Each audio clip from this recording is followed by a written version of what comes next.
467 কোটি 75 লাখ টাকা মাত্র। মাত্র কেন বললাম, যেখানে একজন প্লেয়ার কিনতে 26-27 কোটি টাকা লাগে, সেখানে 72 জন প্লেয়ারকে কেনার ক্ষেত্রে 467 কোটি টাকা মাত্রই।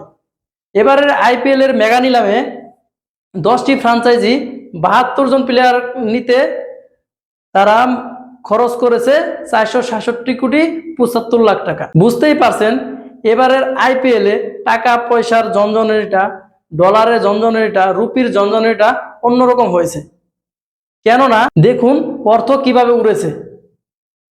এখানে হেডলাইন হচ্ছে আইপিএল ইতিহাসের সর্বকালের সেরা দামে বিক্রি হওয়া চেয়ারশেয়ার 26 কোটি 75 লাখ, নাকি তার মাত্র 20 মিনিটের মধ্যে পেরিয়ে যাওয়া ঋষভ পান্তের 27 কোটি রুপি।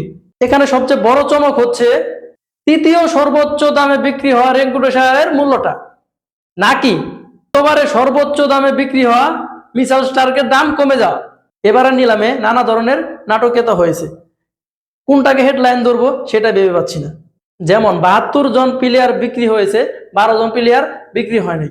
তার মধ্যে নামি দামি কিছু প্লেয়ার রয়েছে, যেমন ডেভিড ওয়ার্নার, জনি প্রেস্টন, নাকি গতবারে নিলামে 8 কোটিতে বিক্রি হওয়া সামির রেজভিকে এইবারে নিলামে মাত্র 95 লাখ রুপিতে পেয়েছে দিল্লি।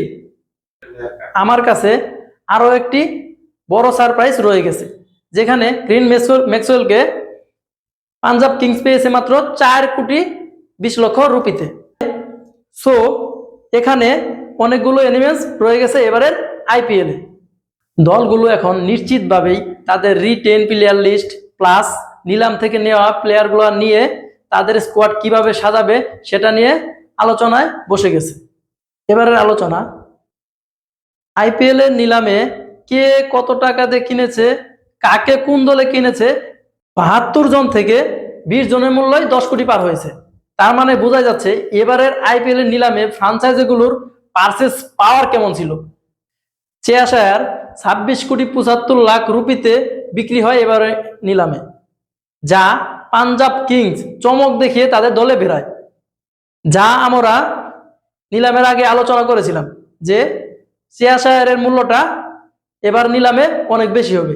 বেশি হবেই বা না কেন, কলকাতা নাইট রাইডার্স চ্যাম্পিয়ন টিমের অধিনায়ক হওয়ার পরও তিনি সে দল ছেড়ে দেয়।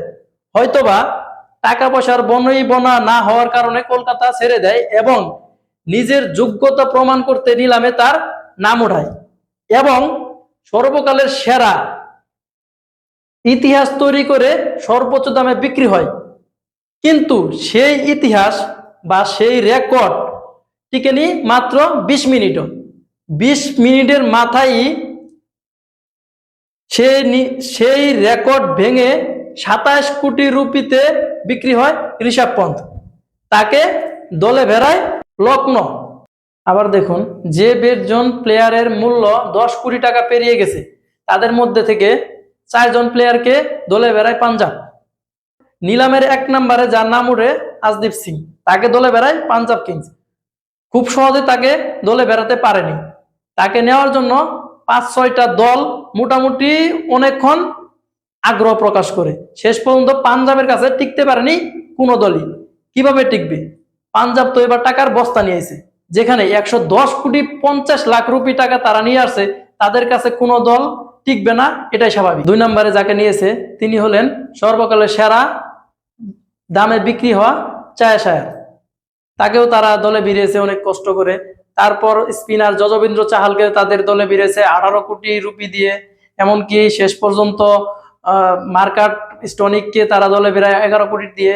এভাবেই এই 4 জন প্লেয়ারকে তারা কিনে 10 কোটি প্লাস রুপিতে। তাদের সামনে কোনো দলই টিকতে পারেনি। গুজরাট নিয়েছে 3 জন প্লেয়ারকে। 1 নম্বরে যিনি আছেন তিনি হচ্ছেন জর্জ বাটলার, তাকে তারা 15 কোটি 25 লাখ রুপিতে তাদের দলে বেড়ায় এবং 2 জন পেচারকে তারা তাদের দলে নেয়।